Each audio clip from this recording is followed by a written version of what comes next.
వందనండి. Praise the lord. ఈరోజు మరి మన యొక్క బైబిల్ స్టడీని ప్రారంభించుకుంటాము.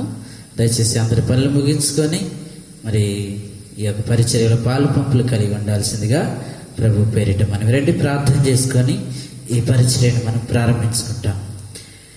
ప్రేమ కలిగిన తండ్రి, ఘనమైన ప్రభువా, మీ శ్రేష్టమైన ఉన్నతమైన ఘనమైన నామమునకు వందనములు స్తోత్రం చెల్లించుకుంటున్నాం. ప్రభువా, ఇంతవరకు నీ కృపలో మమ్మల్ని కాచి కాపాడి భద్రపరిచి మీ రెక్కల చాటున ఆశ్రయం కలగజేసి మమ్మల్ని సజీవ లెక్కలో నిరుంచుతూ వచ్చిన కృపను బట్టి మీకు వేలాది వందనములు స్తోత్రములు. ఈ సమయంలో తండ్రి మరి సంఘమును ప్రేమించి మీరు అనుగ్రహించినటువంటి ఈ బైబిల్ స్టడీ విషయమై మీ పాద సన్నిధికి వస్తా ఉన్నాం.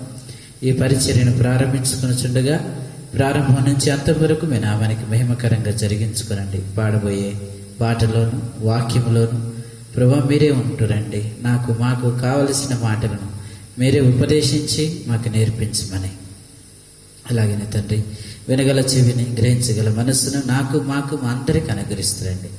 ఇక నన్ను పూర్తిగా మరుగు చేయండి. మిమ్మల్ని మీరు ప్రత్యక్షపరచుకుంటురండి. కేవలం మీ నోటికి బూరగా మాత్రమే వాడుకుంటురమ్మని యేసు పరిశుద్ధ నామమును బట్టి అడిగి వేడుకొనిస్తున్నాము తండ్రి, ఆమేన్. మనం ఒక పాట పాడుకుంటాము.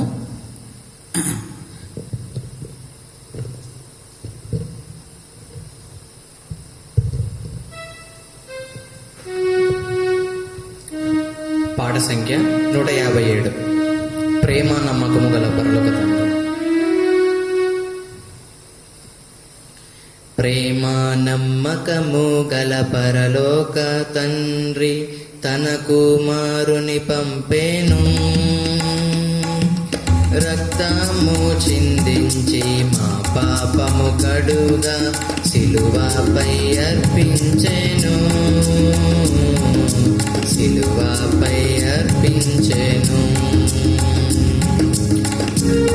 సహిత ప్రేమ చూపి నెరవేర్చే తన నిబంధనను. త్యాగ సహిత ప్రేమ చూపి నెరవేర్చే తన నిబంధనను. మనలను తానే నిర్మించే గనుక మనలను ప్రేమించెను. మనలను తానే నిర్మించే గనుక మనలను ప్రేమించెను. మనలను ప్రేమించెను. ప్రేమ నమ్మకము గల పరలోక తండ్రి తన కుమారుని పంపేను. రక్తము చిందించి మా పాపము కడుగా సిలువపై అర్పించెను. సిలువపై అర్పించెను. శాశ్వత ప్రేమ చూపించెను. సిలువపై రుజువు గావించెను. శాశ్వత ప్రేమ చూపించెను.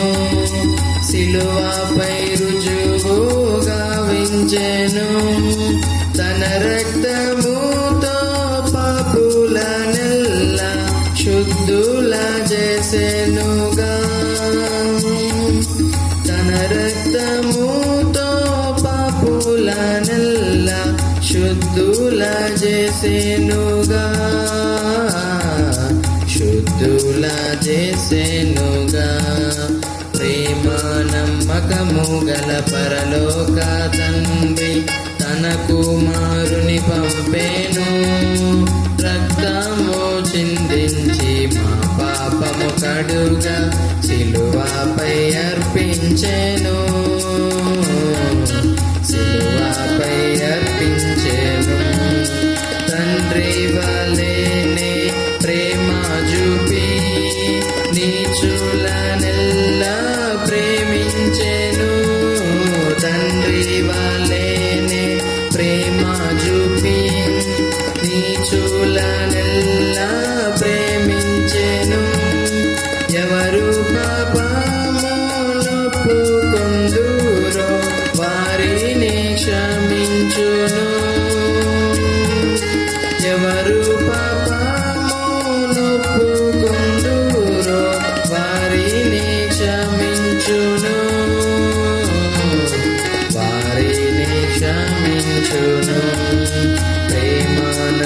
నమ్మకము గల పరలోక తండ్రి తన కుమారుని పంపెను. రక్తము చిందించి మా పాపము కడుగా సిలువపై అర్పించెను. సిలువపై అర్పించెను. మా జీవితములా మార్చివేసి తన సంతతిలో చేర్చెనుగా.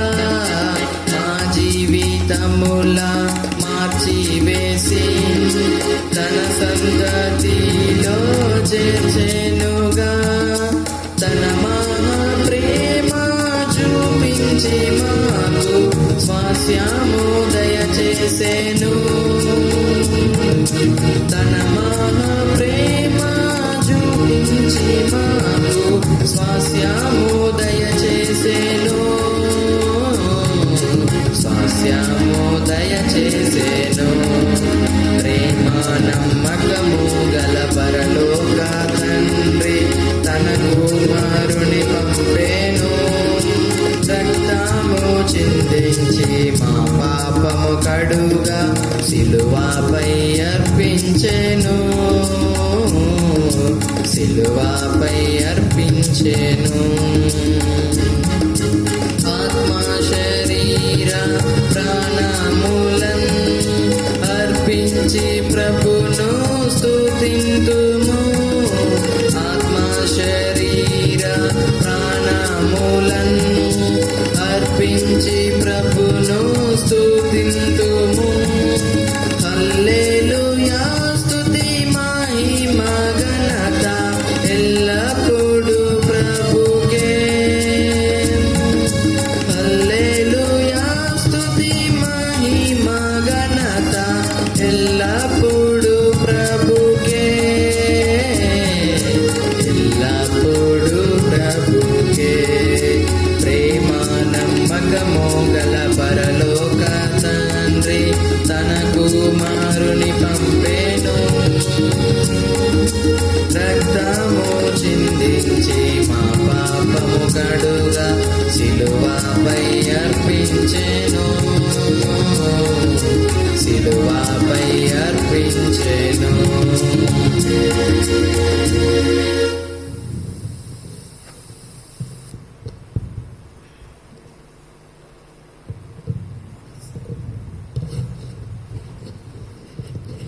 మనం కొద్ది నిమిషాలు దేవుని వాక్యాన్ని విని ప్రార్థన చేసుకుంటాం. దయచేసి పరిశుద్ధ బైబిల్ గ్రంథంలో నుంచి ఒక మాట చదువుకొని మనము ఈ బైబిల్ స్టడీని మరి ప్రారంభించుకుంటాము. దానియేలు గ్రంథము 12వ అధ్యాయం. పరిశుద్ధ బైబిల్ గ్రంథంలో నుంచి దానియేలు గ్రంథము 12వ అధ్యాయము 3వ వచనాన్ని మనము కలిసి చదువుకుంటాం. 3వ వచనాన్ని కలిసి చదువుకుంటాం. బుద్ధిమంతులైతే ఆకాశ మండలంలోని జ్యోతులను పోలిన వారై ప్రకాశించెదరు. నీతి మార్గమును అనుసరించి నడుచుకున్నట్లు ఎవరు అనేకులను త్రిప్పుదురో వారు నక్షత్రములే నిరంతరము ప్రకాశించెదరు. ప్రభు సహాయం కొరకై మనం చిన్న ప్రార్థన చేసుకుంటాం. దయచేసి తలలు వంచండి, ప్రార్థన చేసుకుంటాం. ప్రేమ కలిగిన తండ్రి, ఘనమైన ప్రభువా, ఇంతవరకు పాట ద్వారా మీరు మహిమ పొందుతూ వచ్చినందుకే మీకు వందనాలు. ఈ సమయంలో తండ్రి మరి కొంత నీ వాక్యము కొరకై మేము సిద్ధపడుతుండగా తండ్రి ప్రభా, మరి మా ఆత్మీయ జీవితాలకు కావలసిన మాటలను మీరు అనుగ్రహించి ప్రభా, మరి నీ మాటల్లోని సత్యమును మేము గ్రహించినట్లుగా సహాయం చేయండి ప్రభా. మీ వాక్య భాగం వివరించేదాని కొరకు నిలబడుతున్న నేను అలుపుడను అయోగ్యుడను తండ్రి, ఎన్నిక లేని వాడను ప్రభా. నీ పాస్ సన్నిధికి వస్తుండగా సహాయం చేయండి ప్రభా. మరి నన్ను ఇక్కడ పూర్తిగా మరుగు చేసి మిమ్మల్ని మీరే ప్రత్యక్షపరచుకొని మీ నోటికి కేవలం బూరగా మాత్రమే వాడుకుంటున్నామని యేసు పరిశుద్ధ నామమును బట్టి అడిగి వేడుకొనుచున్నాము తండ్రి, ఆమేన్. దేవుని నామానికి వందనాలండి. మీ అందరికి కూడా ప్రభువైన యేసుక్రీస్తు వారి శ్రేష్టమైన నామంలో మీ అందరికి వందనాలండి. Praise the Lord. దేవుని మహాకృపను బట్టి ఇంతవరకు దేవుడు మనం రక్షిస్తూ వచ్చాడు. ఈ రోజున మనం బ్రతికి ఉన్నామంటే అది కేవలం దేవుని యొక్క ఉచితమైన కృప. అందుని బట్టి మరి దేవుని స్తుతిస్తూ మరి కొద్ది నిమిషాలు మనం దేవుని వాక్యాన్ని విని ప్రార్థన చేసుకుంటాము. ఇప్పుడు చదువుకున్న లేఖన భాగము దానియేలు గ్రంథము 12వ అధ్యాయం 3వ వచనం చదువుతున్నాను. బుద్ధిమంతులైతే ఆకాశ మండలంలోని జ్యోతులను పోలిన వారై ప్రకాశించెదరు. నీతి మార్గమును అనుసరించి నడుచుకున్నట్లు ఎవరు అనేకులను త్రిప్పుదురో వారి నక్షత్రములే నిరంతరము ప్రకాశించెదరు. అంటే ప్రభు వైపు ఎవరైతే తిప్పుతారో వారి నక్షత్రములే ఉంటారని దేవుని వాక్యము సెలవిస్తూ ఉంది. అయితే పరిశుద్ధ గ్రంథంలో అనేకమైనటువంటి నక్షత్రాలు, ప్రభు కొరకు ప్రయాసపడినటువంటి నక్షత్రాలు పరిశుద్ధ గ్రంథంలో చాలా ఉన్నాయి. అయితే అందులో ఒక నక్షత్రాన్ని మనం ధ్యానం చేస్తూ ఉన్నాం. ఆ నక్షత్రం పేరే మరి అపోస్తులుడైన పౌలు గారి యొక్క జీవితాన్ని గురించి మనం తెలుసుకుంటూ ఉన్నాం. పౌలు గారి యొక్క మరి ప్రయాణాలు, ఆయన రాసినటువంటి పత్రికలు మరి మనం తెలుసుకుంటూ వస్తున్నాం. కనుక మరి పౌలు గారి ప్రయాణంలో మనము ఒక ప్రయాణాన్ని ముగించుకున్నాం. రెండవ ప్రయాణాన్ని ప్రారంభించి దాదాపుగా మనం కొరింథీ పట్టణం వరకు వస్తూ వచ్చాం. కొరింథీ పట్టణం వరకు మనం ప్రయాణం చేసి కొరింథీ పట్టణంలో ఆగిపోతూ వచ్చాం. కారణం ఏంటంటే కొరింథీ నుంచి పౌలు గారు తెస్సలోనిక సంఘానికి పత్రిక రాస్తూ వచ్చాడు. ఏ పత్రిక అంటే అది మొదటి తెస్సలోనిక రాసిన పత్రిక. కనుక మనము ఆ పత్రికను కూడా ధ్యానం చేసుకుంటున్నాం. కనుక ఇప్పుడు తెస్సలోనిక పత్రికలో మనం ఉన్నాం. గడిచిన వారాలుగా మరి తెస్సలోనిక పత్రికను మనం ధ్యానం చేస్తూ ఉన్నాం. ఆ పత్రికను మనం 3 ప్రశ్నలతో ప్రారంభించి 3 ప్రశ్నల్లో 2 ప్రశ్నలకు పూర్తిగా సమాధానం ఎత్తుక్కొని 3వ ప్రశ్నలో 7 భాగాలు ఉన్నాయని మనం తెలుసుకున్నాం. 3వ ప్రశ్నలో ఏ విషయాలు రాశాడు అన్న ప్రశ్నకు 7 సంగతులు రాశాడని, ఆ 7 సంగతుల్లో కూడా దాదాపుగా మనము 6 సంగతులను మనము తెలుసుకుంటూ వచ్చాం. అయితే 7వ భాగంలో మనం ఉన్నాం. ఆ 7వ భాగము ఎక్కడి నుంచి అంటే మొదటి తెస్సలోనిక రాసిన పత్రిక 5వ అధ్యాయం 12 నుంచి 28వ వచనం వరకు 7వ భాగం. ఆ భాగానికి మనం పెట్టుకున్నటువంటి పేరు మరి పరిశుద్ధ జీవితమునకు కావలసిన మాటలు. పరిశుద్ధ జీవితం జీవించట ఎట్లా ఏ విధంగా అయినా మనం పలకవచ్చు. ఆ భాగానికి పరిపూర్ణమైన పరిశుద్ధత కలిగి ఉండాలంటే ఏం చేయాలి అనే పేరు మనం పెట్టుకుంటూ వచ్చాం. దాంట్లో పరిపూర్ణమైన పరిశుద్ధత ఒక క్రైస్తవుడు లేకపోతే ఒక విశ్వాసి కలిగి ఉండాలంటే పౌలు గారు దాదాపు 15 సంగతులు దాంట్లో రాస్తూ వచ్చాడు. ఆ 15 సంగతులను మనం ధ్యానం చేస్తూ దాదాపుగా ఎన్ని సంగతులు ధ్యానం చేసామంటే దాదాపుగా మరి 12వ వచనంలో మీకు పైవారయుండి బుద్ధి చెప్పువారిని మన్నన చేయడి, అది చూసుకుంటూ వచ్చాం. అలాగనే మరి ఒకరితో ఒకరు సమాధానంగా ఉండుడి, 2వది చూసాం. 3వది ఏమనగా అక్రమముగా నడుచుకున్న వారికి బుద్ధి చెప్పుడి చూసాము. 4వది గత వారం చూసాము, ధైర్యము చెడిన వారిని ధైర్యపరచుడి. 4వ భాగాన్ని గత వారంలో చూసాం. ఈ రోజున మరి 5వ భాగముగా మరి 14వ వచనంలో మరి ఆఖరి లైన్ బలహీనులకు ఊత నీయుడి అనే మాటను మనము ఈ రోజున ధ్యానం చేసుకోబోతున్నాం. బలహీనులకు ఊత నీయుడి అంటే ఒక పరిపూర్ణమైనటువంటి విశ్వాసం, పరిపూర్ణమైనటువంటి పరిశుద్ధత కావాలి అంటే 15 సంగతులు పౌలు గారు దాంట్లో పొందుపరిచారు. ఆ 15 సంగతులను మనం తెలుసుకోవడానికి ప్రయత్నం చేస్తూ దాదాపు 4 సంగతులను మనం ముగించుకొని 5వ సంగతిలో ఈ రోజున మనం ధ్యానం చేస్తాము. అదే మీరు రాసుకునే వాళ్ళు ఎవరైనా ఉంటే రాసుకోండి. దానికి బలహీనులకు ఊత నీయుడి అనే భాగాన్ని మనం ధ్యానం చేసుకుంటాం. ఇది ఎందుకు అంటే ఒక వ్యక్తి పరిపూర్ణమైన పరిశుద్ధత జీవితాన్ని కలిగి ఉండాలి అంటే దానిలో ఒక భాగం ఏంటంటే బలహీనులకు చేయూతనివ్వాలి. ఊతనీయటం అంటే చేయూతనివ్వాలి, బలహీనులకు సహాయపడాలి అనే భాగం. అది కూడా పరిశుద్ధతకు మరి కావలసిందేనా అనంటే కావలసిందే. పరిపూర్ణమైన పరిశుద్ధత కావాలి అంటే దాంట్లో ఇది కూడా ఉండాలి. బలహీనులను బలపరచటం, బలహీనులకు చేయూతనివ్వడం, బలహీనులను లేవనెత్తటం, బలహీనులకు ఊతనివ్వడం, ఇది కూడా పరిశుద్ధ జీవితానికి కావలసినటువంటి భాగం. ఒక విశ్వాసి జీవితంలో బలహీనను ధైర్యపరిచేటటువంటి గుణం లేకపోతే ఆ విశ్వాసి జీవితం ఎలాంటిదంటే అది ఇంకా పరిపూర్ణమైన పరిశుద్ధతలోనికి రానటువంటి జీవితమే. కనుక బలహీనులకు ఎప్పుడైతే మనము సహాయపడతామో అది కూడా పరిశుద్ధతలో ఒక భాగం అని మనం గుర్తెరగాలి. కనుక కొన్ని విషయాలు ఈ బలహీనతలో మరి బలహీనులకు ఊతనీయుడి అనే మాటను మనం చూస్తాం. ఒకనాడు మన పరిస్థితి ఎలా ఉంది అని అంటే మనం కూడా ఒకనాడు బలహీనులమే కదా. అందుకనే రోమీలకు రాసిన పత్రికలో ఒక మాట అంటాడు, ఆ మాట చదువుకుందాం.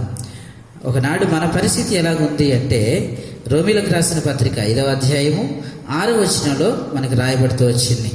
5వ అధ్యాయం 6వ వచనం, ఎలా అనగా మనం ఇంకా బలహీనులమై ఉండగా క్రీస్తు యుక్త కాలమున భక్తిహీనుల కొరకు చనిపోయెను. అంటే ఒకనాడు మనం ఎలా ఉన్నాము అనంటే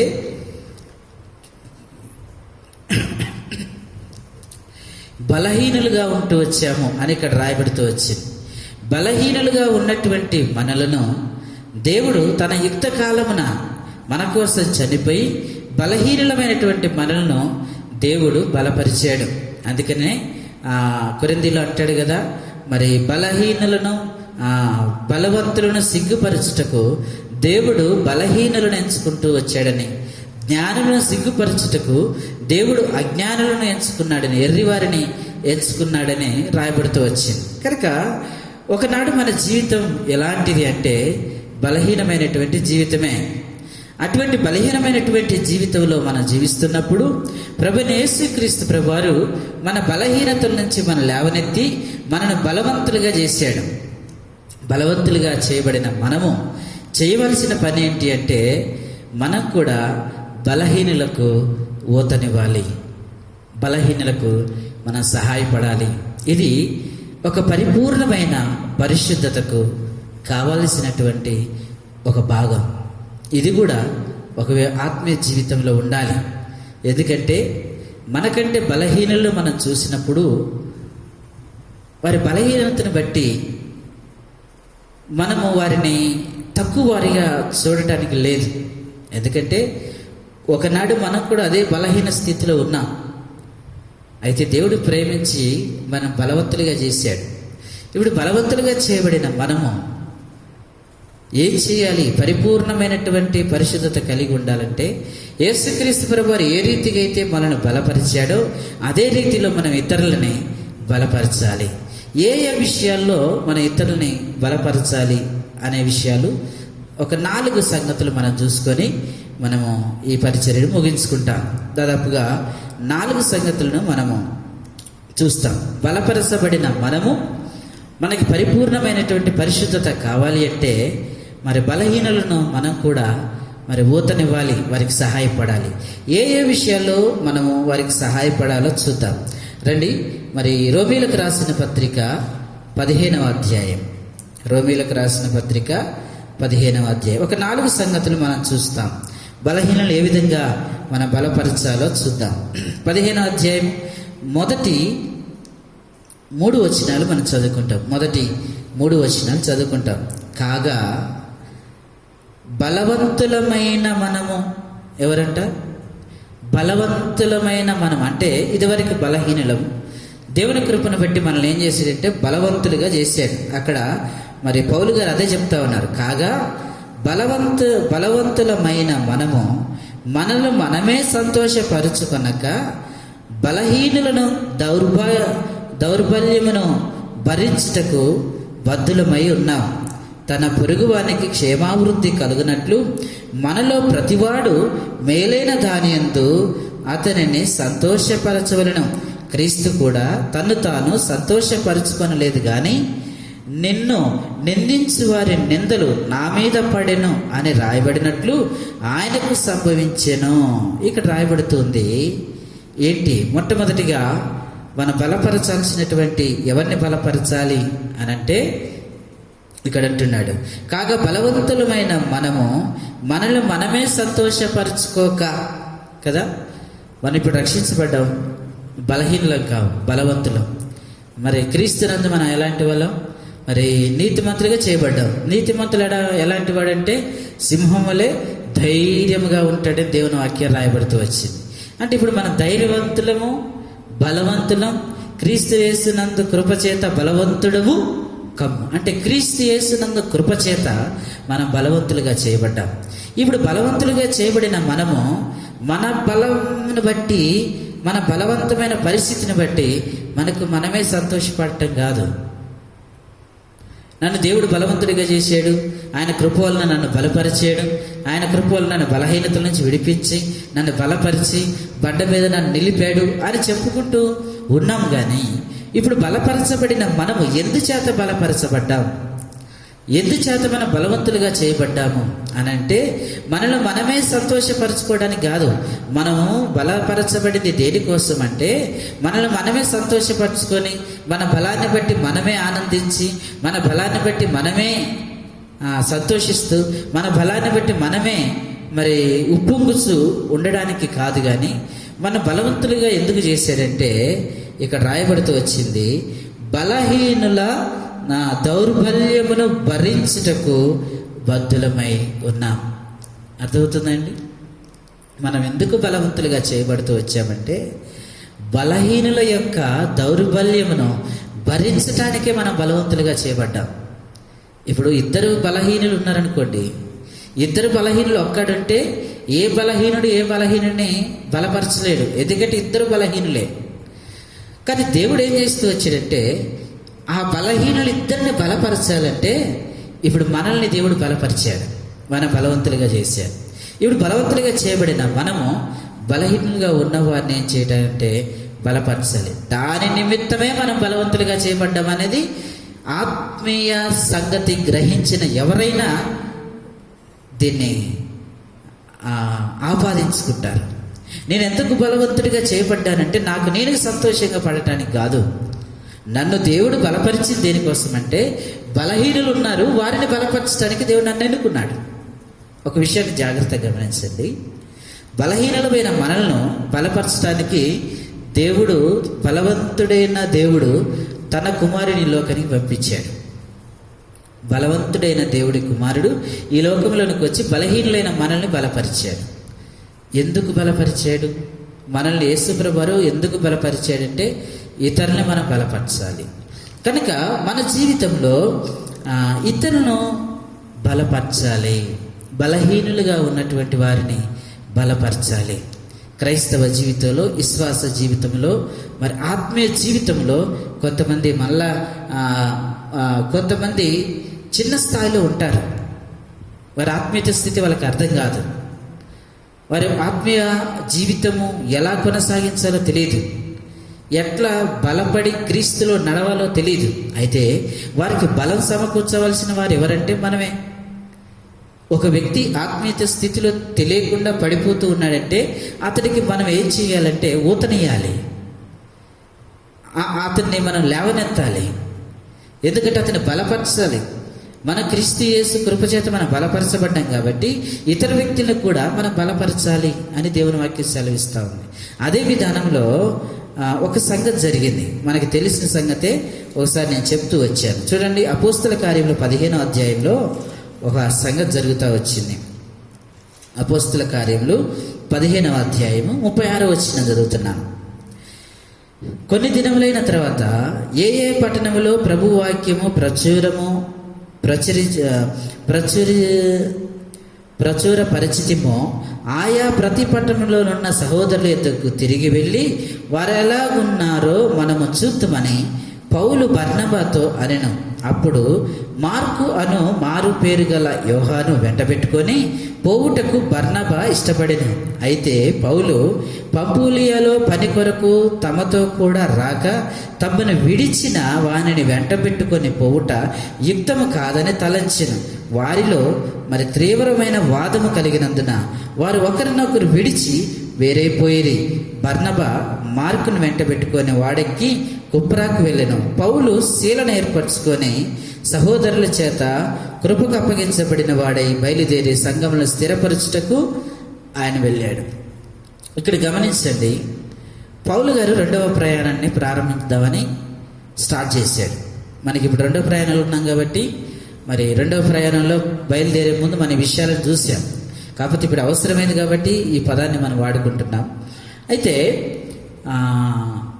రెండవ ప్రయాణానికి ముందు పౌలు గారు ప్రయాణాన్ని ప్రారంభిద్దాం అనుకొని బర్నబా గారితో కలిసి, అయ్యా మన ఇద్దరం కలిసి మరి వెళ్ళి ఆ సంఘాలు స్థిరపరిచి మరలా ప్రయాణం కొనసాగిద్దాము అంటే బర్నబా గారు ఏమన్నారంటే, అంతకుముందు ముగ్గురు కలిసి బయలుదేరారు. మొదటి ప్రయాణంలో ముగ్గురు కలిసి బయలుదేరారు. ఒకటి పౌలు గారు, రెండవది బర్నబా గారు, మూడవది మార్కు అను మారు పేరు కలిగిన యోహాను. ఈ ముగ్గురు మొదటి ప్రయాణం పరిచర్య కొరకు బయలుదేరారు.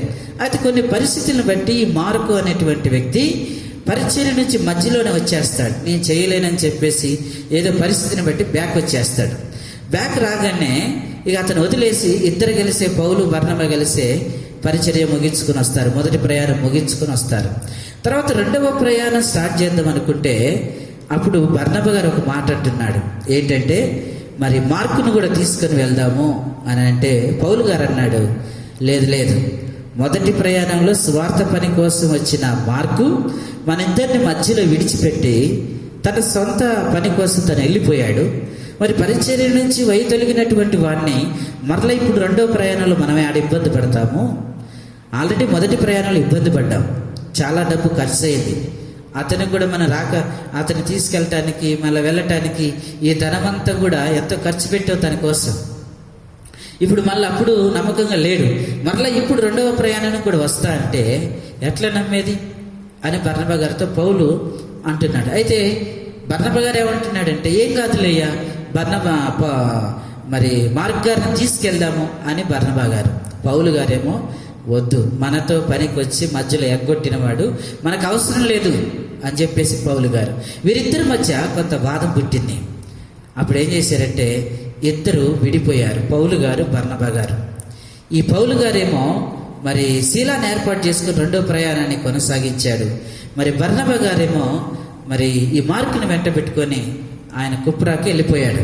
అంటే ఇక్కడ గమనించండి, మార్కు జీవితాన్ని మార్కు అని మారు పేరు కలిగిన యోహాను అతను ఎలాంటి వాడంటే బలహీనుడైపోతూ వచ్చాడు. పరిచర్య చేద్దామని వచ్చాడు, కానీ పరిచర్యలో బలహీనుడై తిరిగి వచ్చేసాడు. పరిచర్య నుంచి తిరిగి వచ్చాడు. ఈ తిరిగి వచ్చినటువంటి ఇతని విషయంలో పౌలు గారు కొంచెం స్ట్రాంగ్గానే ఉన్నాడు. ఇంకన్నటికీ ఇతనిని వెంట పెట్టుకొని పోవద్దనే ఉద్దేశంలో పౌలు గారు ఉన్నారు. కానీ బర్నబా గారు అలా లేరు, ఆలోచన చేస్తూ ఉన్నాడు. ఏంటి ఆలోచన అనంటే, ఎప్పుడు పడిపోయిన వాడుగానే ఉంటాడా? ఏదో పరిస్థితిని బట్టి బర్నబా గారు, ఏదో పరిస్థితిని బట్టి మార్కు గారు మరి పరిచర్య మధ్యలో వచ్చేసాడు. వచ్చినంత మాత్రాన ఒకవేళ ప్రభు తనతో మాట్లాడుండొచ్చు కదా, దేవుడు తను సరిచేసి ఉండొచ్చు కదా, లేకపోతే తనకు తానే తిరిగి మరలా మారు మనసు పొంది ఉండొచ్చు కదా. లేదు నేను దేవుని పని వదిలేసి వచ్చాను, నా దేవుని పని నేను చేయాలి అని ఆయన తిరిగి మారు మనసు పొంది ఉండొచ్చు కదా. అలాంటి వ్యక్తిని మరి తీసుకుంటే తప్పేంటి అని బర్నబా గారి యొక్క ఉద్దేశం. పౌలు గారు మాత్రం లేదు, ఇతడు బలహీనుడు, ఇతడు పరిచర్య విడిచిపెట్టి వచ్చిన వాడు కాబట్టి ఇతడు అవసరం లేదని పౌలు గారు అంటా ఉన్నారు. వీరిద్దరి మధ్య వాదం ముదిరింది, ఇద్దరు విడిపోయారు. ఆ తరుణంలో ఏ వ్యక్తినైతే బలహీనుడు అవసరం లేదు అని పౌలు గారు వాదం పెట్టుకొని బర్నబా నుంచి వేరైపోతూ వచ్చాడో ఆ వ్యక్తిని బర్నబా గారు ఎలా బలపరిచాడో తెలుసా అండి? ఒకసారి చూద్దాం. కొలసీలకు రాసిన పత్రిక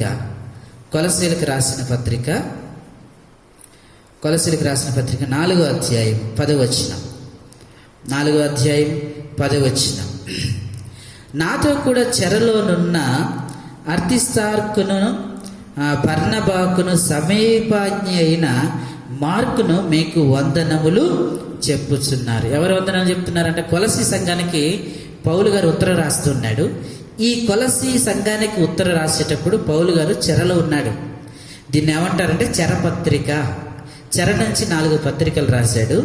ఆ 4 పత్రికలలో ఒక పత్రిక కొలసీలకు రాసిన పత్రిక. కాబట్టి ఈ కొలసీ పత్రిక ఎక్కడి నుంచి రాస్తున్నాడంటే చెరలో నుంచి రాస్తూ ఉన్నాడు. అయితే ఇక్కడ చదువుతున్న మాటలో ఎవరున్నారు చెరలో అంటే, నాతో కూడా ఎవరు అంటున్నారు? పౌలు గారు. నాతో కూడా చెరలో నున్న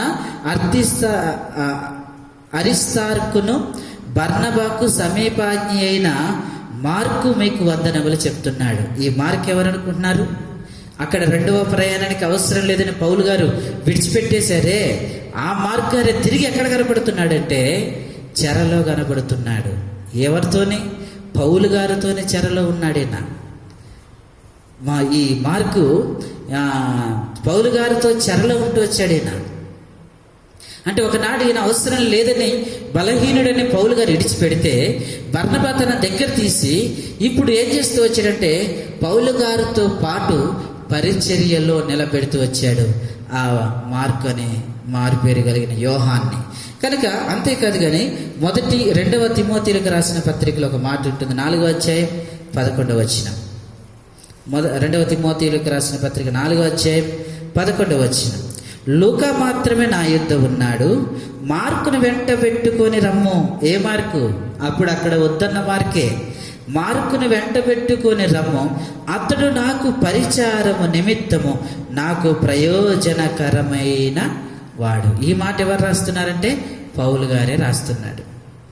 ఏమంటున్నాడు? అయ్యా మార్కును వెంట పెట్టుకొని రా, నా దగ్గర లూకా మాత్రమే ఉన్నాడు, పరిచర్యకి సరిపోవట్లేదు, కాబట్టి మార్కుని వెంట పెట్టుకొని రా, అతడు నాకు ప్రయోజనకరమైన వాడు అంటున్నాడు. అంతకుముందు ఎందుకు విడిచిపెట్టాడు ఇదే మార్కుని అంటే ప్రయోజనకరుడు కాదని, ప్రభు పరిచర్యను మధ్యలో విడిచిపెట్టిపోయాడు, అతడితో మనకెందుకని పౌలు గారు విడిచిపెడితే బర్నబా గారు తనని మరి బలపరిచాడు. తన బలహీన స్థితిలో ఉంటే తనను బలపరిచి ఇప్పుడు ఎలా చేస్తూ వచ్చాడంటే ప్రయోజనమైన వాడుగా.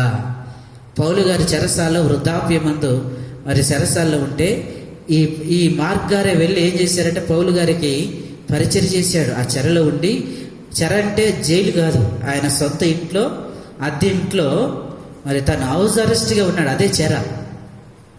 ఆయనకి బట్టలు ఉతకటం, అన్నం వండి పెట్టడం, మరి ఆయనకి సహకారంగా ఉన్నది ఎవరంటే ఈయనే. అందుకని అంటున్నాడు, అయ్యా మరలా నువ్వు వచ్చేటప్పుడు ఏం చేస్తావంటే మరి బర్నబా గారిని వెంట పెట్టుకొని రా అని అంటున్నాడు. అది మార్కు గారిని వెంట పెట్టుకొని రా అని చెప్తున్నాడు తిమోతికి.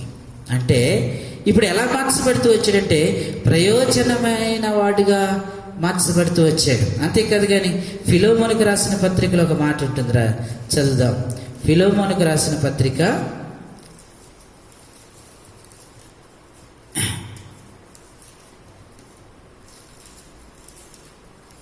24వ వచనం. నా జత పనివారైన మార్కు. ఇది ఎవరు రాస్తున్నారంటే ఇది కూడా పౌలు గారే రాస్తున్నాడు. ఆయన రాస్తూ మార్కు గారి గురించి ఏమని అంటున్నాడంటే నా జత పనివాడైన మార్కు అంటున్నాడు. అంటే ఒకప్పుడు ఇదే మార్కుని పౌలు గారు వద్దన్నాడు, ఇదే మార్కుని పరిచర్య అవసరం లేదన్నాడు, ఇదే మార్కుని బలహీనపడినప్పుడు ఈ బలహీనుడు అవసరం లేదని పౌలు గారు శీలా గారిని ఏర్పాటు చేసుకుని వెళ్ళిపోయాడు. కానీ బర్నబా గారు ఆ మార్కును బలపరిచి ఇప్పుడు ఎలా చేస్తూ వచ్చాడంటే పౌలు గారితో పాటు చెరలో ఉండే అనుభవం, అంతేకాదు జత పనివాడుగా, పౌలు జత పనివాడుగా మార్కును చేస్తూ వచ్చాడు. అంతేకాదు ప్రయోజనకరమైన వాడుగా అని ఎవరు చెప్తున్నారంటే ఎప్పుడైతే పౌలు గారు ఎవరి గురించి అయితే ఈయన పనికి రాడు అనే ఉద్దేశంతో అన్నాడో ఇప్పుడు అది అతని నోటి నుంచి ఏమంటున్నాడంటే నాకు ప్రయోజనకరమైన వాడు మార్కు అంటున్నాడు. కనుక ఇక్కడ బలహీనులను బలపరచాలి, బలహీనలను మనం విడిచిపెట్టకూడదు. అందుకని అంటాడు, మనము బలవంతులమై ఉన్నాము, అయితే మన బలమును బట్టి మనమే సంతోషించకూడదు. ఒక రకంగా పౌలు గారు కూడా పాఠం నేర్చుకున్నారండి. పౌలు గారు కూడా బర్నబా దగ్గర నుంచి పాఠాన్ని నేర్చుకున్నాడు. ఒకప్పుడు ఇదే మార్కును వద్దన్నాడు, అదే మార్కు ఇప్పుడు తన చావులో కూడా తోడున్నటువంటి వాడు మార్కు. తన యొక్క చెరలో కూడా తోడుగా ఉన్నవాడు ఎవరంటే ఈ మార్కు. ఇప్పుడు మనం చదువుకున్నటువంటి సువార్తల్లో 4 సువార్తలు, ఒక సువార్త రాసింది ఇదే మార్కు. ఒకవేళ ఇదే మార్కుని గనక బర్నబా గారు కూడా వదిలేసి ఉంటే పరిశుద్ధ గ్రంథంలో ఒక సువార్త లేకపోనేమో, ఒక మంచి పనివాడు లేకపోనేమో, ఒక మంచి సువార్థికుడు లేకపోనేమో. అయితే బర్నబా గారు ఆ మార్కును బలపరిచాడు. ఆ మార్కును బలహీనత స్థితిలో నుంచి బలవంతుడిగా చేస్తూ వచ్చాడు. పౌలు ఏంటంటున్నాడు, అవసరం లేదని. చివరాఖరికి ప్రయోజనకరమైన వాడుగా మార్కును తీర్చిదిద్దాడు. బలహీన స్థితిలో అతన్ని బలపరిచాడు. ఈ రోజున నేను ఎందుకు బలవంతులుగా చేయబడుతూ వచ్చామంటే, ఏ వ్యక్తి కూడా పనికిరాడు అనడానికి లేదు. దేవుడు మనకి ఇచ్చినటువంటి ఆ బలాన్ని బట్టి బలహీను కూడా మనము బలవంతుడిగా చేయవచ్చు. కాకపోతే చెయ్యాలన్న తత్వం, చెయ్యాలన్న ఆలోచన మనలో ఉండాలి. వీడేం పాడుతున్నాయి, వీడు గొంతే సరే ఉండదు, వీడు పాటే పాడడం, వీడికి ఎందుకు పాటలు అని అనుకుంటే, వాక్యమే రాదు, వాక్యం రాదు అనుకుంటే వాడు ఎప్పటికీ వాక్యం రాదు, వాడికి ఎప్పటికీ పాట రాదు, ఎప్పటికీ డోలు కొట్టలేడు. బలహీనులకు ఊతనివ్వడం అంటే అదే. బర్నబా గారు మార్కు గారికి పౌలు గారు వద్దని కరాఖండిగా వద్దని చెప్పి విడిచిపెట్టి వెళ్ళిపోయాడు. కానీ బర్నబా గారు విడిచిపెట్టలేదు. బర్నబా గారి అనుభవం ఎలాంటిదంటే, ఒకరోజు నేను చెప్పాను పౌలు గారి బర్నబా గారి ఈ మధ్యలో వారిద్దరి పరిస్థితి ఏంటి అనేది నేను చెప్పాను. ఆ రోజు మీరుండుంటే చాలా అద్భుతమైన సంగతులు వారిద్దరి మధ్య వినేవాళ్ళు. ఉన్నవారు తెలిసి మాట్లాడి, కానీ లేని వారికి పరిస్థితులే తెలియవు. కనుక మనను బలహీనులకు ఓతనియాలి. బలపరచబడిన మనము అందరికి చేయూతనియాలి. ఇది మొట్టమొదటి, బలహీనులను బలపరచాలి. రెండవదిగా మరి అదే రోమీయులకు రాసిన పత్రిక 14వ అధ్యాయం. రోమీయులకు రాసిన పత్రిక 14వ అధ్యాయము 1వ వచనం చదువుతున్నాను. 1వ వచనం, విశ్వాస విషయమై బలహీనువైన వానిని చేర్చుకొనుడి, ఆయనను సంశయములను తీర్చుటకు వాదములను పెట్టుకొనవద్దు. ఇక్కడ చూశారండి 14వ వచనం 1వ వచనంలో. ఇప్పుడు మన బలవంతులమైనటువంటి మనము ఎవరిని ఆదరించాలంటే, ఒకటి పరిచర్య విషయంలో బలహీనులైన వారిని మనం బలపరచాలి. రెండవదిగా చూస్తా ఉన్నాం, విశ్వాస విషయమై బలహీనులైన వారిని మనం బలపరచాలి. విశ్వాస విషయమై బలహీనులైనటువంటి వారిని మనం ఏం చేయాలా? బలపరచాలి. ఎందుకు విశ్వాసి అయిన వాడు మరి బలహీనుడిగా ఉంటాడంటే ఉంటాడు. ఆ విశ్వాసానికి ఒక పేరు ఉంది. ఏ పేరు అంటే బలహీనమైన విశ్వాసము అనే పేరుంది. బలహీనమైనటువంటి విశ్వాసము కలిగిన వారిని మనం ఏం చేయాలంటే బలపరచాలి. బలహీనమైన విశ్వాసం అంటే విశ్వాసం ఉంటుంది కానీ అదంత బలంగా ఉండదండి. కొందరి జీవితాల్లో విశ్వాసం అయితే ఉంటుంది, విశ్వాసం ఉంది అని నమ్ముతారు. కానీ ఏదైనా పరిస్థితి వస్తే ఆ విశ్వాసం ఎందుకో బలహీనపరచబడుద్ది. దేవుడు చేస్తాడులేంటి, కానీ మనం కూడా జాగ్రత్తగా ఉండాలి కదా. అంటే ఆ విశ్వాసము కొంచెం బలహీనపడినటువంటి విశ్వాసం, అంత నమ్మకంగా పర్ఫెక్ట్గా దాని మీద నిలబడినటువంటి విశ్వాసం కలిగిన వారు ఉంటారు. అల్ప విశ్వాసులు ఉంటారు కొంతమంది. అందుకని అంటాడు పేతురు గారు, ఆ ధోని దిగి సముద్రం మీదకి వచ్చినప్పుడు స్టార్ట్ చేయటం గట్టిగానే స్టార్ట్ చేశాడు. మంచి పరిస్థితి నుంచి స్టార్ట్ చేసి డేరుగా చేశాడు. కొంత మధ్యకి రంగంలోనే ఏమైపోయిందంటే పరిస్థితులను బట్టి భయపడ్డాడు. ఎంటనే మునిగిపోతూ ఉన్నాడు. అప్పుడు అన్నాడు, అల్ప విశ్వాసి, నువ్వెందుకు భయపడుతున్నావు? ఇదే బలహీనమైన విశ్వాసం. అంటే విశ్వాసం నమ్మకం ఉండి లేనట్టుగా దేవుడే చేసాడు అనుకుంటూ మన దేవుడి మీద పూర్తిగా ఆధారపడినటువంటి పరిస్థితులు ఉంటాయి. ఇది బలహీనమైనటువంటి విశ్వాసం. అందుకని అంటున్నాడు, విశ్వాస విషయమై బలహీనులైన వారిని మనం ఏం చేయాలా? బలపరచాలి. ఎందుకు మనం బలవంతులుగా చేయబడుతూ వచ్చామంటే, విశ్వాస జీవితంలో ఎవరైతే బలంగా లేరో, ఎవరైతే బలహీన పరచబడుతున్నారో విశ్వాస జీవితంలో, నమ్మకం లేనటువంటి జీవితాన్ని జీవిస్తున్నారో వాళ్ళని మనము బలపరచాలి. అక్కడ ఒక సంగతి జరుగుతూ ఉందిలేండి. ఏమంటాడంటే, ఎందుకు ఈ విషయం వచ్చింది అంటే, దేవుడి చిత్తమైతే మనం రోమాపత్రిక, కొరింథీ పత్రిక, ఈ పత్రికలను ధ్యానం చేస్తాం కాబట్టి మీరు మీ కడుపు నిండా మీరు తినొచ్చండి. ఎంత కావాలో అంత తినొచ్చు. కొరింథీ పత్రికలకు వస్తే, 2 కొరింథీ పత్రికలు వస్తే, రోమాలోకి వస్తే, తిమోతిలోకి వస్తే, కొలస్సీలోకి వస్తే ఎంత భోజనం కావాలో అంత భోజనం మీ కడుపు పగిలిపోయేంత తినొచ్చు. చాలా గొప్ప సంగతులు ఉంటాయి. మీరు ఎప్పుడు విననటువంటి సంగతులు పత్రికల్లో ఉంటాయి. ఇక్కడ ఒక చిన్న సంగతి జరుగుతూ ఉంది. ఏంటి అంటే 2వ వచనంలో, ఒకడు సమస్తమును తినవచ్చునని నమ్ముచున్నాడు, మరి ఒకడు బలహీనుడై ఉండి కూరగాయలను మాత్రమే తినుచున్నాడు. ఒకడేమో సమస్తం తినవచ్చని మొత్తం తినేస్తున్నాడు. ఇంకొకడు బలహీనుడు ఏం చేస్తున్నాడంటే కూరగాయలు తింటున్నాడు. అంటే ఇప్పుడు అర్థము, కూరగాయలు తినేవాడు బలహీనుడనే? అక్కడ అర్థం అది కాదు. కానీ విని బలహీన అంటే కూరగాయలు మాత్రమే తినుచున్నాడు అని రాయబడుతూ వచ్చింది.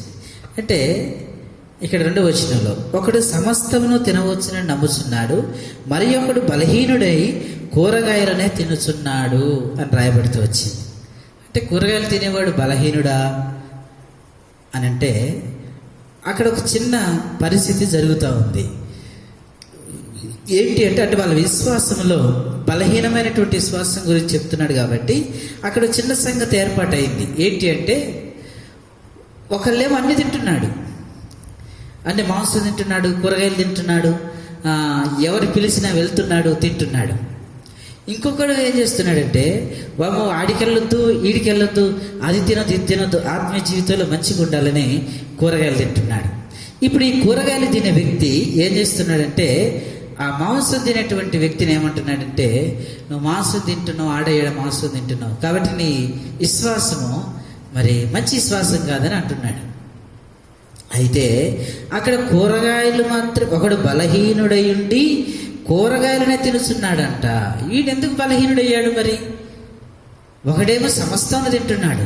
ఎందుకు తింటున్నాడంటే ఇక్కడ విశ్వాసం చూడండి, వాళ్ళిద్దరిలో విశ్వాసం ఎలా ఉందో చిన్న పరిస్థితి ద్వారా మనకు అర్థమవుతుంది.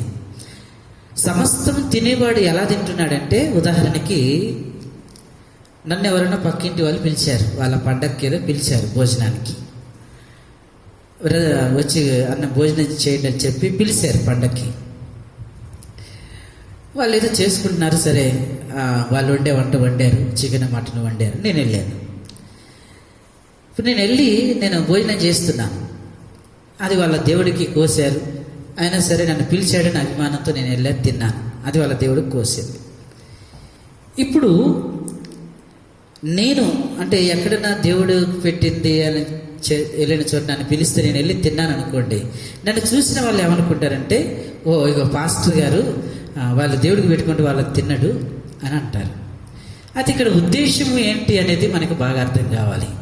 ఇప్పుడు నేను తిన్నానంటే ఒక వ్యక్తి నాకు వచ్చి మా ఇంట్లో భోజనం చేయాలని చెప్పాడు, ఆయన ఏదో కోసుకున్నాడు, మా దేవుని కోసాను అన్నాడు, అయినా నేను తిన్నా, వాళ్ళ దేవుడు కోసాడని చెప్పినా నేను తిన్నా. అయితే నేను తినే ఉద్దేశం ఏంటంటే, అతని నమ్మకం అతని దేవుడికి కోసాడని ఆయన నమ్ముతున్నాడు. నేను నమ్మేది ఏంటంటే, నా దేవుడు తప్ప ఇంకెవడు దేవుడు కాదు, ఈ ఏ దేవుడికి కోయటానికి అవకాశం, అసలు దేవుడు అనేవాడు లేడు, ఒక్కడే దేవుడు, అది నా దేవుడు. ఇక వేరే వాడి దేవుడికి కోసాడని నేను ఆగితే వాడి దేవుడని నమ్మినట్టు కదా, అంతే కదా. నా దేవుడిని కోసానంటే నీ దేవుడికి కోతే నాకు వద్దు, నేను తిననని నేను అన్నాను అనుకోండి, మాట చెప్తున్నాను అంటే అర్థం ఏంటి? నేను అతని దేవుడని కన్ఫర్మ్ చేస్తున్నా. కానీ నేను తింటున్నానంటే అర్థం ఏంటంటే అతను కోసింది ఒక బండకు రాయిక కోసాడు, అది దేవుడు కాదు. దేవుడు ఒక్కడే, మనసు సృజించిన అన్నిటికీ దేవుడు ఒక్కడే అని ఒకడు సమస్తమును తింటున్నాడు ఆ నమ్మకంతో. కానీ ఒకడు ఇంకొక నమ్మకం ఉందంటే ఏంటంటే వాడి దేవుడు కోసింది, లేకపోతే వాళ్ళకి పెట్టి నిలబెట్టి సమస్తం తినకుండా కూరగాయలు, బలహీనుడై కూరగాయలు తినుచున్నాడు అనే మాట రాయబడుతూ వచ్చింది. అంటే ఒకడి విశ్వాసంలో స్థిరంగా ఉండి అన్ని తింటున్నాడు. నా దేవుడు తప్ప ఇంకొక దేవుడు లేడు. ఒకవేళ వచ్చి నీ దేవుడు కోసిన నీ దేవుడు కోయటం ఏంటరా బాబు, నీ దేవుడు రాయి కదా, మాట్లాడదు కదా, దానికి వస్తే అది దేవుడు ఎట్లా అవుతుంది? ఒకవేళ నేను తినకుండా వద్దని చెప్పేసి నేను కూరగాయలు నేను తిన్నాను అనుకోండి, అప్పుడు నా విశ్వాసంలో ఏముందంటే కొంచెం బలహీనత, భయం ఉంది. మన విశ్వాసంలో దేవుడు నా దేవుడు అనే నమ్మకంలో కొంత ఏమొచ్చిందంటే ఎడబాటు వస్తుంది. అట్లనే అందరినీ తినమని చెప్పట్లేదండి. ఆ విశ్వాసానికి బలమైన విశ్వాసం కలిగి ఉంటేనే తినేటప్పుడు దేవుడు తప్ప ఏ దేవుడు లేడని నమ్మకంతో తింటే పరిస్థితి ఏముండదు. కానీ తినేటప్పుడు బలహీనమైనటువంటి విధానంలో ఉన్నామనుకోండి, తిన్నాయా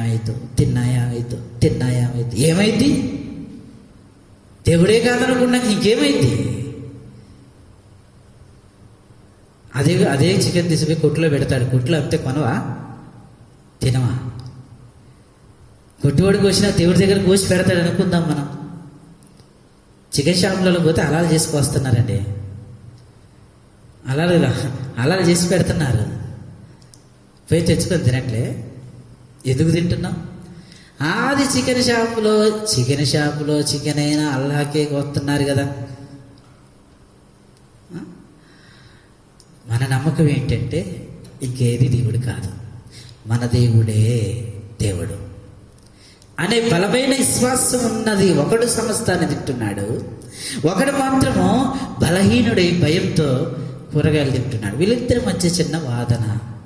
దీని విషయమై కొరింథీలో కొన్ని సమస్యలు వచ్చాయి. ఆ సమస్యల నిమిత్తమై మరి పౌలు గారు రాస్తూ ఉన్నాడు. అయితే అక్కడ బలహీనమైనటువంటి విశ్వాసం కలిగిన వారిని మనం ఏం చేయాలంటే బలపరచాలి. అంటే ఇక్కడ సందర్భం ఎందుకు చెప్తున్నాడంటే అది తినే కాడ వచ్చింది కాబట్టి చెప్తున్నాడు. అట్లని తినండి అని చెప్పేవారు కొంపలు మునుగుతాయి. అట్లా కాదు, ఏ విషయంలో బలహీనుడిగా ఉన్నాడో ఆ విషయంలో మనం అతన్ని బలపరచాలి. ప్రార్థన చేసే విషయంలో బలహీనుడిగా ఉన్నాడా, బలపరచాలి. ఆత్మీయ జీవితంలో బలహీనుడిగా ఉన్నాడా, బలపరచాలి. విశ్వాస జీవితంలో బలహీనుడిగా ఉన్నాడా, బలపరచాలి. ఏ పరిస్థితి వచ్చినా దేవుడు రక్షించగలడు అనే నమ్మకముని మనం కలిగించాలి. అదే మరి విశ్వాస విషయంలో బలహీనులైన వారిని మనం బలపరచాలి. విశ్వాస విషయంలో అందుకని అంటాడు, క్రియలు లేని విశ్వాసము. యాకోబుకు రాసిన పత్రికలో మాట ఉంది, చదవండి. యాకోబుకు రాసిన పత్రిక 1వ అధ్యాయం 17వ వచనం. యాకోబు 2వ అధ్యాయం 17వ వచనం. అలాగే విశ్వాసము క్రియలు లేనిదైతే అది ఒంటిగా ఉండి మృతమైనదగును అని అంటున్నాడు. ఇక్కడ ఏమంటున్నాడంటే 18వ వచనం, అయితే ఒకడు నీకు విశ్వాసం ఉన్నది, నాకు క్రియలున్నవి. క్రియలు లేకుండా నీ విశ్వాసం నాకు కనపరచు, నేను నా క్రియల చేత నా విశ్వాసాన్ని నీకు కనపరుచునని చెప్పును. ఇక్కడ సంగతి ఉందండి, ఇద్దరు దొంగలే. ఎవరంట? ఒక ఆయనకేమో క్రియలు ఉన్నాయి, ఒక ఆయనకేమో విశ్వాసం ఉంది. ఇక్కడ అనుకుంటున్నారు, ఇగో నీ విశ్వాసం నాకు చూపించు, నా క్రియలు నీకు చూపిస్తాను. అంతేగాని ఈ రెండు కలిపి ఒకళ్ళలో ఉండాలన్న సంగతి మర్చిపోయారు వీళ్ళు. విశ్వాసము క్రియలు రెండు కలవాలి. విశ్వాసము అంటే క్రియ. అందుకని అంటాడు, క్రియలు లేని విశ్వాసము 17వ వచనం. అలాగే విశ్వాసము క్రియలు లేనిదైతే అది ఒంటిగా ఉండి మృతమైనది. అంటే ఏది ఒంటిగా ఉండి? క్రియలు ఉంటాయి, నీ పని మాత్రం చేస్తే విశ్వాసం ఉండదు. విశ్వాసం వద్దంటే అది వేస్టే. లేకపోతే విశ్వాసం ఉంది, ఏ పని చేయను నేను, దేవుని మీద విశ్వాసం ఉంది అంతే, నాకు నేను ఏ పని చేయనంటే అది మృతమే, క్రియలున్నా మృతమే. ఉండాల్సింది ఏంటంటే విశ్వాసం, క్రియం. ఈ రెండింటిలో ఏది కూడా ఒంటిగా ఉండకూడదు, ఒంటరిగా ఉండకూడదు. విశ్వాసం ఉంటే క్రియలు ఉండాలి, క్రియలు ఉంటే విశ్వాసం ఉండాలి. అందుకని పైనుంచి అంటాడు, 14 వచ్చి, నా సహోదరులారా, క్రియలు లేనప్పుడు ఎవడైనను తనకు విశ్వాసం గలదని చెప్పిన ఎడల ఏమి ప్రయోజనము? అటు విశ్వాసం అతను రక్షింపగలదా? సహోదరుడైనను సహోదరి అయినను దిగంబరులై ఆనాటికి భోజనము లేక ఉన్న సహోదరుడైన దిగంబరులై ఆనాటికి భోజనం లేక ఉన్నప్పుడు మీలో ఎవడను శరీరమునకు కావలసిన వాటిని ఇయ్యక సమాధానంగా ఇల్లుడి, చలి కాచుకొనుడి, తృప్తి పొందినని చెప్పిన ఎడల ఏమి ప్రయోజనం? విశ్వాసం అంటే క్రియలు ఉండాలి. అందుకనే బలహీనమైనటువంటి క్రియల్లో విశ్వాసంలో ఏముండవంటే క్రియలు ఉండవు. విశ్వాసం చెప్పుకుంటుంటే ఉంటామే కానీ అందులో క్రియలు ఉండవు. ఒక వ్యక్తి సహోదరుడు సహోదరి ఆకలి వస్తే, ఒడిన బట్టలు లేక వస్తే అతనికి ఏం చేయాలి? విశ్వాసం ఉంది, మనకి దేవుని పైన విశ్వాసం ఉంది, కానీ ఆ విశ్వాసాన్ని మన క్రియల్లో చూపించట్లే. ఒక వ్యక్తి, ఒక సహోదరి లేకపోతే ఒక సహోదరుడు దిగంబరుడే వచ్చాడు, ఆకలికి ఆ పూట అన్నం లేకుండా వచ్చాడు. అప్పుడు ఏం చేయాలంట? క్రియలేని విశ్వాసి చెప్పే మాటలు చూసారా అక్కడ ఏమున్నాయో? క్రియలేని విశ్వాసి చెప్పే మాటలు, మంట వేసుకోండి, అక్కడ కట్టెలు దొరుకుతాయి, ఆ కట్టెలు తెచ్చుకొని పక్కనే టైర్ల షాప్ ఉంటుంది, ఒక ముక్క తెచ్చుకోండి, మీ దగ్గర అగ్గి పెట్టుందిగా వెలిగించుకోండి, చక్కగా మంట వస్తుంది, బాగా కాసుకోండి, చలికి చచ్చిపోతారు. ఎలాంటి చెప్తారంట చూడండి, చలి కాచుకొనుడి. 2వ వచనం, మీలో ఎవడైనా శరీరమునకు కావలసిన ఈ యొక్క ఏమని చెబుతున్నాడంట? కావలసిన వాటిని ఇయ్యక సమాధానముగా వెళ్ళుడి, చలి కాచుకొనుడి. ఏం చేయమంటున్నాడు? నేనైతే నా ఇంట్లో నుంచి మెతుకు కూడా నీకు పెట్టను, కానీ నువ్వు ఏదైతే తృప్తిగా ఉండాలయ్యా. ఏమండాలా? ఏదంటారు కదా, ఇంట్లో బియ్యం ఇంట్లో ఉండాలా, పిల్లలు దొడ్డులాగా ఉండాలని అంటారే. కుండలో బియ్యం కుండలో ఉండాలా, అన్నం పిల్లలు మాత్రం ఎలా ఉండాలా? దొడ్డుగా ఉండాలంట. ఇక్కడ ఏమని చెప్తున్నాడంట? తృప్తి పడుతుందంట. అయ్యా ఏమిచ్చాడో తృప్తి పొందాలా? పొందా.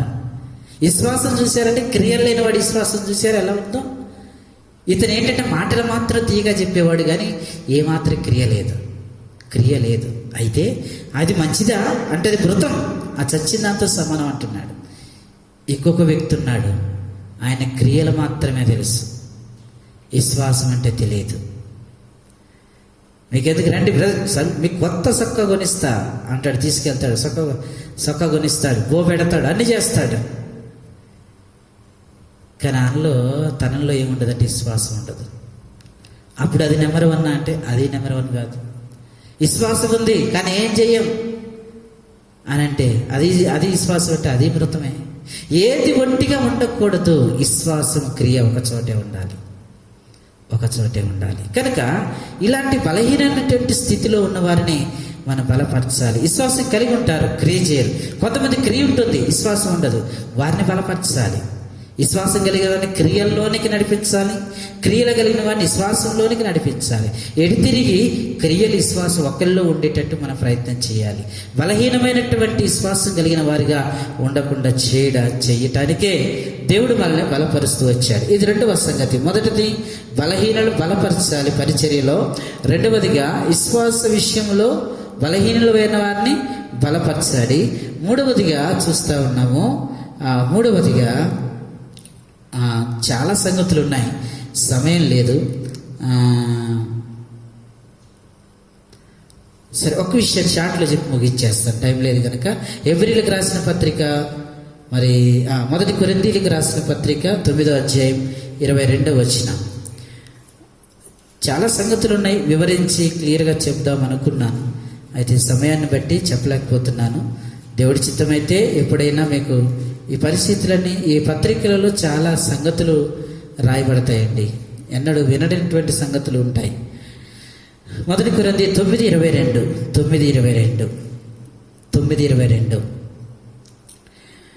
భక్తి బలహీనలను సంపాదించుకొనుటకు బలహీనులకు బలహీనుడనైతిని, ఏ విధము చేతనైనను కొందరిని రక్షింపవలనని అందరికీ అన్ని విధముల వాడ నైతిని. బలవంతులమైనటువంటి మనము చేయవలసింది ఏంటంటే, మరి బలహీనులను మనం ఏం చేయాలా? సంపాదించాలి.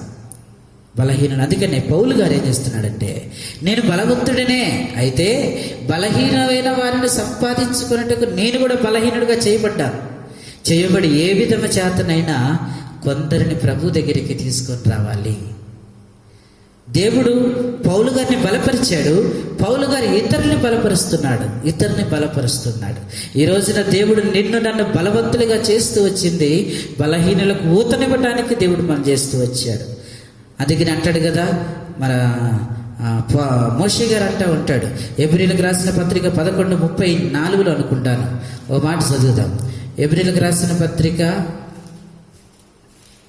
11:34 మోషే పెద్దవాడైనప్పుడు విశ్వాసమును బట్టి ఐగుప్తు ధర్మ కంటే క్రీస్తు విషయమైన నింద గొప్ప భాగ్యమని ఎంచుకొని అల్పకాల పాప భోగమును అనుభవించుట కంటే దేవుని ప్రజలతో శ్రమ అనుభవించుట మేలని యోచించి ఫరో యొక్క కుమారుడిని అనిపించుకొనుటకు ఒప్పుకొనలేదు.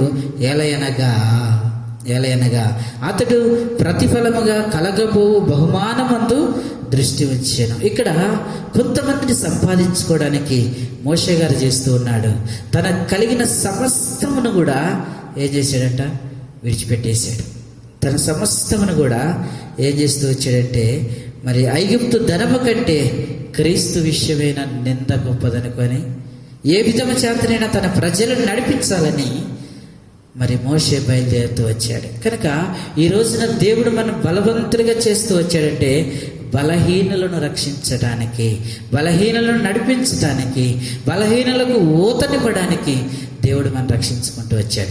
ఇదంతా ఏంటి అంటే, పరిపూర్ణమైన పరిశుద్ధ జీవితంలో ఒక భాగం. అందుకని మనం చదువుకున్న లేఖ భాగాన్ని చదువుకొని మనం ముగించుకుంటాం. 1 తెస్సలోనిక పత్రిక మరి 5వ అధ్యాయం 14వ వచనం. సహోదరులారా, మేము మీకు బోధించినదేమనగా, అక్రమంగా నడుచుకునే వారికి బుద్ధి చెప్పుడి, ధైర్యము చెడిన వారిని ధైర్యపరచుడి, బలహీనులకు ఊత నీయుడి. ఇది పరిపూర్ణమైన పరిశుద్ధ జీవితం కావాలి అంటే బలహీనను మనం బలపరచాలి. 3 సంగతులు మనం చూస్తూ వచ్చాం. మొట్టమొదటిగా పరిచర్య విషయంలో బలహీనపడిన వారిని మనం బలపరచాలి. అదే రీతిగా మరి మార్కును బర్నబా గారు బలపరుస్తూ వచ్చాడు. రెండవదిగా చూసాం, విశ్వాస విషయంలో బలహీనమైనటువంటి వారిని బలపరచాలి. మూడవదిగా చూసాం, బలహీనను సంపాదించడానికి మనకు దేవుడు బలవంతులుగా చేశాడు. బలహీనులకు మన ఊతనియాలి, వాళ్ళని రక్షించుకోవాలి. కనుక ఇటువంటి అనుభవం మరి ఆత్మీయుడు కలిగి ఉంటాడో, ఏ పరిస్థితిలో కలిగి ఉంటాడో, ఏ జీవితం కలిగి ఉంటుందో ఆ జీవితం పరిపూర్ణమైన పరిశుద్ధతను కలిగి ఉంటుంది.